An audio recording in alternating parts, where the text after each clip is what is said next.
Bismillahirrahmanirrahim. Assalamualaikum warahmatullahi wabarakatuh. Alhamdulillahi rabbil alamin. Asyhadu an la ilaha illallah wa asyhadu anna Muhammadan abduhu wa rasuluh. Saudaraku, tidak ada agama yang lebih sayang kepada perempuan kecuali agama Islam. Tidak ada nabi yang lebih memperhatikan kepentingan perempuan kecuali baginda Muhammad SAW.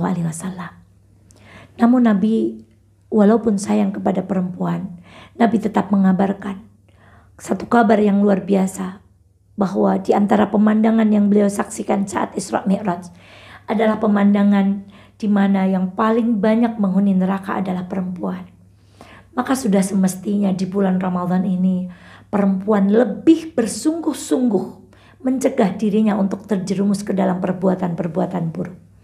Sudah semestinya di bulan mulia ini perempuan jihadnya lebih kuat dari jihadnya laki-laki. Karena Rasulullah telah mengabarkan bahwa kita semua perempuan ini lebih banyak menghuni neraka daripada menghuni surga. Maka saudaraku, kali ini marilah kita belajar dari seorang perempuan yang luar biasa. Yang di dalam hadis yang diriwayatkan oleh Imam Al-Bukhari, Ibnu Majah dan Muslim disebut dengan nama Ummu Mahjan. Siapa Ummu Mahjan? Ummu Mahjan dikisahkan sebagai seorang perempuan yang berkulit hitam. Wajahnya tidak begitu cantik. Usianya juga sudah tua. Namun ia mewakafkan dirinya untuk tinggal di masjid Rasulullah SAW. Lalu apa pekerjaannya? Pekerjaannya bukan pekerjaan seperti yang kita bayangkan. Ummu Mahjan ini punya kebiasaan yang luar biasa. Setiap harinya ia memungut dengan kedua tangannya yang mulia setiap pelepah kurma yang jatuh mengotori masjid Rasulullah SAW. Lalu dengan kedua tangannya ia membuang semua kotoran itu. Ia membuang dahan-dahan yang kering itu. Ia membuang kotoran-kotoran di masjid Rasulullah SAW. Dan Rasulullah begitu cintanya kepada perempuan ini. Rasulullah menghormati perempuan ini. Namun tidak dengan sahabat. Sahabat memandang bahwa perempuan ini tidak memiliki kedudukan mulia karena ia hanya membuang sampah. Kalau kita bahasakan saat ini, mungkin perempuan ini hanyalah seorang marbot masjid. Kita selalu berpikir bahwa marbot masjid itu hanya tukang bersih-bersih masjid, tukang bersih-bersih kamar mandi masjid, tukang nyapu karpet masjid. Kita lupa bahwa marbot masjid itu adalah karyawannya Allah. Karyawan Allah tentu memiliki gaji yang lebih tinggi dibanding karyawan manusia. Pekerjanya Allah tentu lebih mulia daripada pekerjanya manusia. Orang yang bekerja di tempat di rumahnya Allah tentu lebih mulia daripada orang yang bekerja di rumah kita. Itulah sosok perempuan bernama Ummu Mahjan. Suatu hari Rasulullah tak melihat keberadaan perempuan ini lagi. Lalu Rasulullah bertanya kepada para sahabat, "Wahai sahabatku, di mana perempuan tua yang biasa mengambil pelepah kurma yang kering dari masjidku?" Ternyata perempuan itu sudah wafat dan sahabat lupa memberitahu kepada Rasulullah SAW karena menganggap perempuan ini tidak memiliki kedudukan istimewa di mata Rasulullah SAW. Rasulullah menegur para sahabat, "Mengapa kalian tidak memberitahuku? Mengapa kalian tidak mengabarkan tentang kematiannya kepadaku?" Sahabat baru menyadari. Ternyata perempuan yang membuang pelepah daun kurma yang kering itu, membersihkan kotoran di masjid Rasulullah itu punya kedudukan yang mulia di hati Rasulullah SAW. Lalu Rasulullah meminta kepada para sahabat untuk menunjukkan di mana kubur perempuan ini. Di antara Rasulullah oleh sahabat ditunjukkanlah kuburan Ummi Mahjan. Lalu di dalam riwayat ini disebutkan Rasulullah lalu melaksanakan sholat gaib dan berdoa untuk jenazah perempuan ini. Allahu Akbar.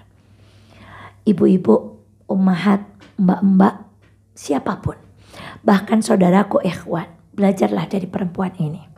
Perempuan ini mungkin berkata, pekerjaanku mungkin gak mulia. Aku gak bisa menghafalkan hadis yang banyak. Hafalan Quranku juga tidak banyak. Aku tidak bisa bersedekah dengan uangku yang banyak. Aku pun tidak bisa berjihad dengan badanku yang mulai ringkih ini. Tetapi perempuan yang bernama Ummu Mahjan ini punya tekad yang kuat untuk mensedekahkan apa yang hanya ia miliki, sisa-sisa tenaganya untuk berjihad di masjidnya Allah, di jalannya Rasulullah, melakukan ketaatan-ketaatan kepada Allah Subhanahu wa taala. Ridhokah Allah? Ridha. Lalu bagaimana dengan kita? Jasad kita sehat, fasilitas ada, mata kita masih awas membaca, tangan kita masih cekatan melakukan segala sesuatu. tapi tidak sedikit pun waktu dan tenaga kita infakkan di jalan Allah.